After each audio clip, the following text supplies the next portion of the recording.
நாங்கள் ஐவியில் செகண்டாக போன பிளேஸ் பார்த்தீங்க அப்படின்னா, நம்ம தலையெழுத்தையே மாற்றுற சக்தி கொண்ட திருப்பட்டூர் அப்படிங்கிற கிராமத்தில் இருக்கிற பிரம்மபுரீஸ்வரர் கோவிலுக்கு தான். எதனால் இந்த கோவில் எப்படி சொல்கிறாங்கன்னா, பிரம்மா வந்து ஒரு தப்பு பண்ணிடுவார், அதுக்கு சிவன் வந்து தண்டனை கொடுப்பாரு.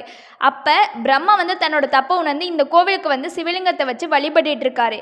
இந்த கோவிலில் தான் வந்து பிரம்மாவுக்கு வந்து சிவன் வந்து சாப விமோசனம் வந்து கொடுத்துருக்காரு, அதாவது தலையெழுத்தையே மாற்றிருக்காரு. அதனால தான் இந்த கோவிலுக்கு போனீங்க அப்படின்னா உங்கள் தலையெழுத்து மாறும் அப்படிங்கிற ஒரு நம்பிக்கையாக அங்கே உள்ள மக்களால் கருதப்படுது.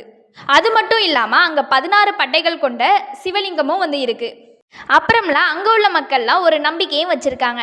அங்கே உள்ள கல்லுலாம் வந்து இருந்தது, அதை வந்து அடுக்கி வச்சோம் அப்படின்னா நம்மளும் ஃப்யூச்சரில் வந்து வீடு கட்டுவோம் அப்படிங்கிற நம்பிக்கையும். அது மட்டும் இல்லாமல் அங்கே ஒரு பனைமரம் வந்து இருந்தது. அந்த பனைமரத்து ஓலையை முடிச்சு போட்டோம் அப்படின்னா நம்ம வந்து ஜாப் வந்து நமக்கு கிடைக்கும், அதே மட்டும் கல்வி அறிவுமே சிறப்பாக இருக்கும் அப்படின்னு சொல்கிறாங்க. அந்த கோவிலில் குளத்தில் உள்ள தீர்த்தம் காசிக்கு நிகரானதுன்னு கூட சொல்கிறாங்க. நீங்கள் இந்த திருச்சி, அரியலூர், பெரம்பலூர் சைடெலாம் இருந்தீங்கன்னா ஒரு டைம் இந்த கோயிலுக்கு போயிட்டு வாங்க, மனசு ரொம்பவே நிம்மதியாக இருக்கும்.